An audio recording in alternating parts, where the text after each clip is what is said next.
Mobile লাগে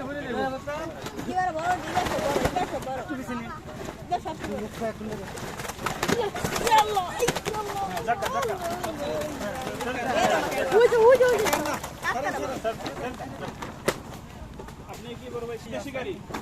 বড় ভাই মাছের সাইজ ঠিক আছে তো? হ্যাঁ একদম ঠিক আছে। অনুমানে কতটুকু মনে করতেছেন? কতটুকু ওজনে হতে পারে? এখানে 3 কেজি 5 কেজি 8 কেজি 10 কেজি 12 কেজিও আছে। তাতে খুশি তো আপনারা? হ্যাঁ অবশ্যই 3 কেজি আছে না? না ঠিক আছে। আচ্ছা না